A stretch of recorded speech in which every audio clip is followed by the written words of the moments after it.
আসসালামু আলাইকুম মালয়েশিয়া প্রবাসী ভাইগণ, আশা করি আপনারা প্রত্যেকে ভালো আছেন। মালয়েশিয়া যেতে ট্রেনিং শুরু হয়েছে। মালয়েশিয়াতে নতুন প্রবাসীদের আগে পুরাতন প্রবাসীদের অগ্রাধিকার। চলুন খবরে বিস্তারিত জেনে নেওয়া যাক।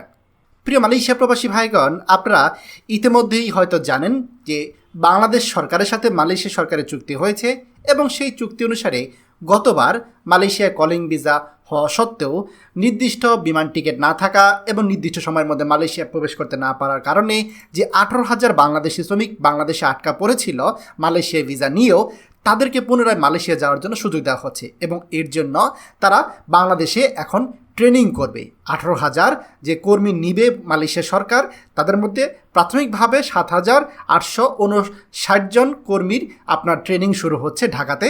আপনার স্ক্রিনে লক্ষ্য করুন, দেখতে পাচ্ছেন ঢাকা বিভাগে এই জায়গাগুলোতে আপনার ট্রেনিং হবে।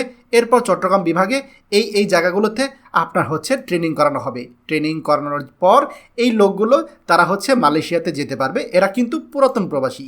আপনারা আরেকটা জিনিস লক্ষ্য করুন, দেখুন যে মালয়েশিয়া যাওয়ার জন্য হচ্ছে ওই সকল কর্মীদের মধ্য থেকে যারা সৌভাগ্যবান তাদেরকে কিন্তু মোবাইলে মেসেজ পাঠানো হয়েছে বয়েসেল, অর্থাৎ বাংলাদেশ সরকারি রিক্রুটিং এজেন্সি এর মাধ্যমে।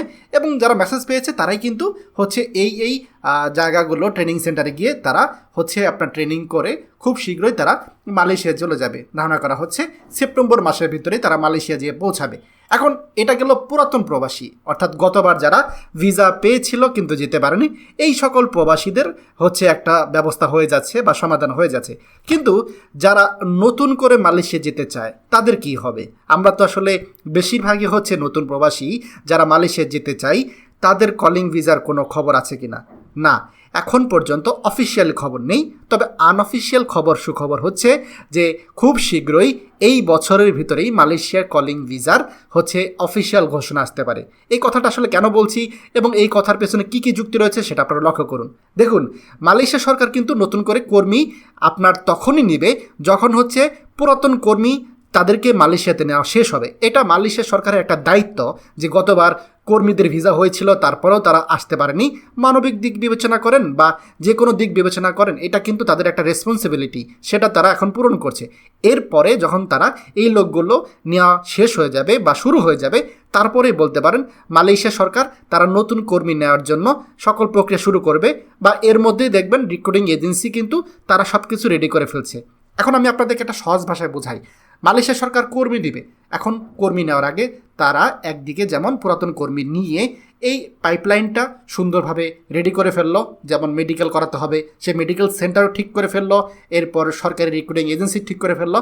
ঠিক একইভাবে এই লোকগুলো যখন যাওয়া শেষ হয়ে যাবে বা শুরু হয়ে যাবে, তখন তারা নতুন কর্মী নেওয়ার ঘোষণা দিয়ে দিলে সেম প্রক্রিয়ায় বা সেম পথ অনুসরণ করে মেডিকেল করে তারপরে হচ্ছে ভিসা প্রসেসিং এজেন্সি সব কিছু কমপ্লিট করে তারা কিন্তু নতুন কর্মী নিতে পারবে। মোট কথায় এক ঢিলে দুই পাখি মারার মতো অবস্থা হচ্ছে মালয়েশিয়া সরকারের। আর এই জন্য তারা পুরাতন কর্মীদের আগে নিচ্ছে। তাই দয়া করে আমাদের নতুন কর্মী যারা অপেক্ষামান আছেন তারা কষ্ট পাবেন না। অবশ্যই মালয়েশিয়া কলিং ভিসা যারা নতুন প্রবাসী আছেন তাদের জন্য চালু হবে। এটা শুধুমাত্র সময়ের অপেক্ষা।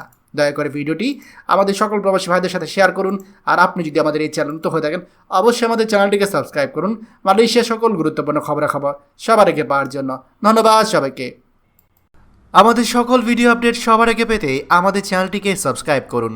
সাবস্ক্রাইব করতে সাবস্ক্রাইব বাটনে ক্লিক করুন এবং বেল আইকনে চাপুন যাতে আমাদের কোনো নতুন ভিডিও আপনি মিস না করুন।